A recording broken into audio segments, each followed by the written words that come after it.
এই কথা শুনিয়া ইসাক রহমাতুল্লাহি আলাইহি মাগো আল্লাহ তার স্ত্রীর গলার মাঝে দুরিয়া স্বামী আর স্ত্রী এমন ভাবে কান্নায় বিভোর হয়ে গেল।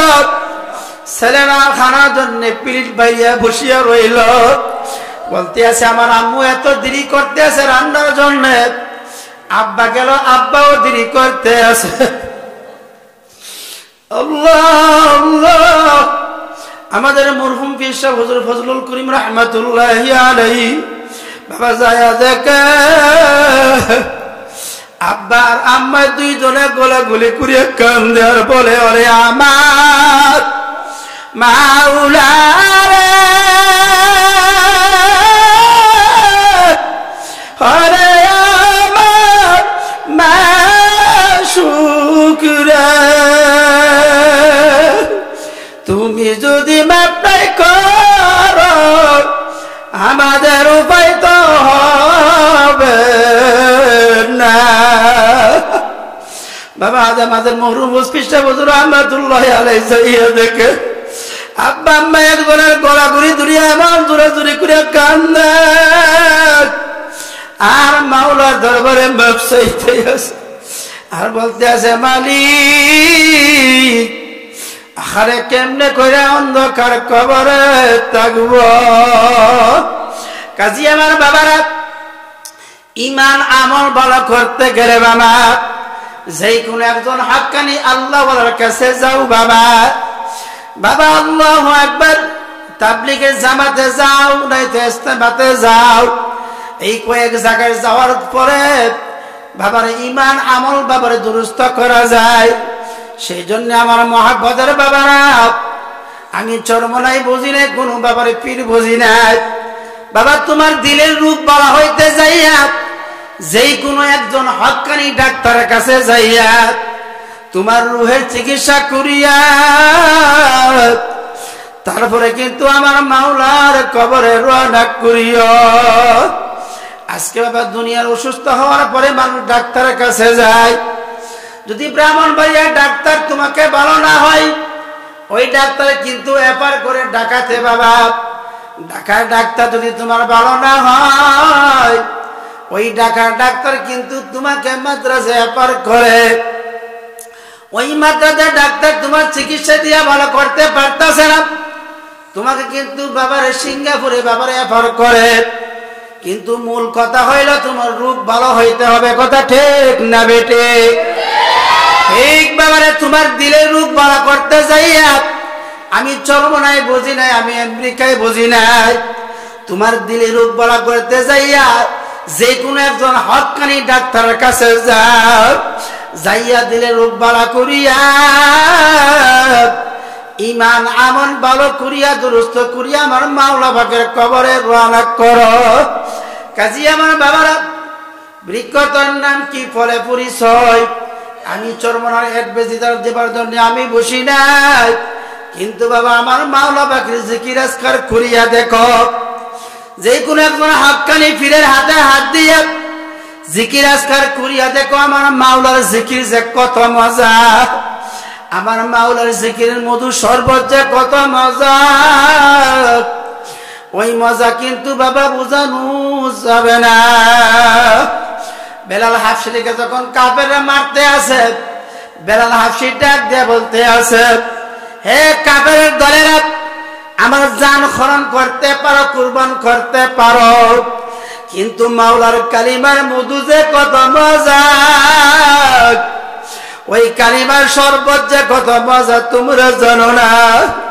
যদি আমার সঙ্গে একবার কালিমার শরবত খাও আর তোমাদের দিলের মধ্যে কোনদিন পানির পিপাসা হবে না, জীবনের মূর যাবে ঘুরে। 3 দিনে চরমনাইরি বরকতি মাঠে আসিলে জীবনের মূর যাবে ঘুরে 3 দিনে। বাবা চরমনায় বেশ যাওয়ার জন্য জন্য বসি বাবার এই তরিকা জিকির আজকার করিয়া দেখো বাবা, তোমার আমার মাঝে বাবা সুলতানুল আজকার জারি হয়ে যাবে। প্রত্যেকটা বসমে রুমে রুমে আমার মাওলার জিকির করতে থাকবে। এক প্রফেসর বাবা চরমনার খুব বদনাম গাইত, গিলাগালি করত, খুব গালিগালাজ করত।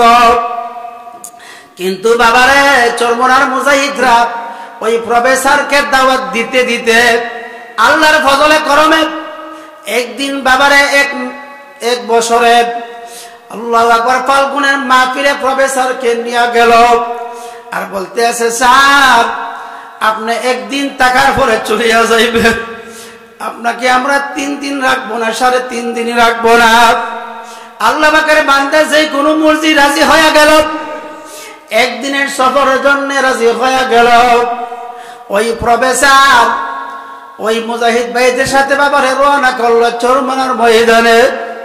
যখন উদ্বোধনী বয়ান শোনার পরে আল কারিম মসজিদের সামনে পিসাব হুজুরদের পারিবারিক গুরুস্থান, ওই পারিবারিক গুরুস্থানে ঘুরে আর কান্দে আর চোখের পানি দিয়া বাবারে গাল বায়া বায়া পড়তে আছে।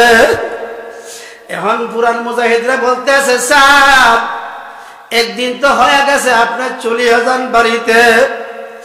আল্লাহর বান্দা কান্দে আর বলে, হে আমার ভাইরা, হে আমার চরমনার মুজাহিদ ভাইরা, আহারে আমার কেন গলার মাঝে রুশি লাগাইয়া কেন চরমনার ময়দানে আরো আগে নিয়ে কেন আসলা না?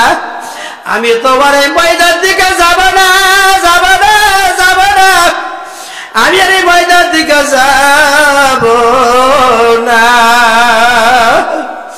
আল্লাহ তাদের পারিবারিক গুরুস্থানের পাশে ঘুরে আর কান্দে আর কান্দে। বাবারে 3.5 দিন থাকার পরে সব বাইরা লঞ্চের মাঝে উঠিয়া গেল বাড়ি আসার জন্য। ওই আল্লাহ পাকের বান্দা ওই ময়দানে ঘুরে আর কান্দে আর বলে, কি করলাম হাই জিন্দিগি, কি করলাম, কি করলাম। এখন বাইরা বলতে আছে, ভাই চলো আমরা বাড়িতে চলে যাই। ওই প্রফেসর উত্তর দিল, না না না, কি মধু খাওয়াইল, লা ইলাহা ইল্লাল্লাহর মধু ঠিক খাওয়াইয়া ছিল। এখন আমার কলম তো আর কলম না, আমি যেদিকে থাকাই ওই দিকে আমার ভাবনা দেখতে পাই। পাইলামা তুয়াল্লু ফাতাম্মা ওয়াজহুল্লাহ, আমি প্রফেসর এখন যেই দিকে তাকাই আমি প্রফেসর দেখি নাই। আমার ভিতরে এখন গরম নাই, আমার শিক্ষার গরম নাই, আমার তাকাব্বুরি নাই। এখন আমি তাকায় দেখি আমার মাওলা, যে দিকে তাকাই ওই দিকে আমার মাওলাকে দেখতে পাই। ও আমার ভাইরা, তোমাদের হাতে পায়ে দুরিয়া বলি, আমি আর কোনো দিন বাড়িতে যাব না। কাজী আমার বাবার এখনো সময় আছে বাবা, আল্লাহ ওনাদের সহবতে যায় দেখে মুহূর্ত দিকে তোমার আমার পাতরিয়া দিল গুলিয়া যাইতে পারে। এই জন্য আমার মহাব্বতের বাবারা, আমরা 18 তারিখে বাবা চরমনার উদ্দেশ্যে রওনা করব বাবা। আল্লাহ যারা যারা যাওয়ার জন্য এরাদা করছেন বা নিয়ত এখনো করেন নাই বাবা, আজকের মাহফিলে কেরা কেরা যাবেন হাত তুলেন, হাত তুলেন। নারে তাকবীর, নারে তাকবীর, আল্লাহ আল্লাহ আল্লাহ আল্লাহ। সবার হাতি মুসলমান বানে আল্লাহ, আমাদের সবাই অন্ধকার কবরে যাইতে পারে সেই তৌফিক দান করিয়া দে আল্লাহ। হক্কানি পীর মাশায়েখের কাছে না যাইতে পারে সেই তৌফিক দান করিয়া দে। চরমনার ময়দানে যেন আমরা যাইতে পারি গোলাগুলি করিয়া, আল্লাহ তাআলা আমাদের সেই তৌফিক দান করিয়া দে। এখন আমরা জিকির করব লা ইলাহা ইল্লাল্লাহ, আর খেয়াল করব আল্লাহ বাদে কেহ মাবুদ নাই। যখন জিকির করব ইল্লাল্লাহ, আর খেয়াল করব আমার কলবে একমাত্র আল্লাহই আছে।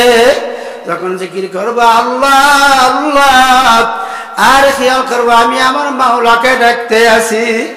আমার মাওলা আমার না কেবল কপালের ডালুর জায়গার মধ্যে বসিয়া আর বলে, বান্দা বলাও কা আমি মাওলা তোর সঙ্গে আছি। লা ইলাহা ইল্লাল্লাহ, লা ইলাহা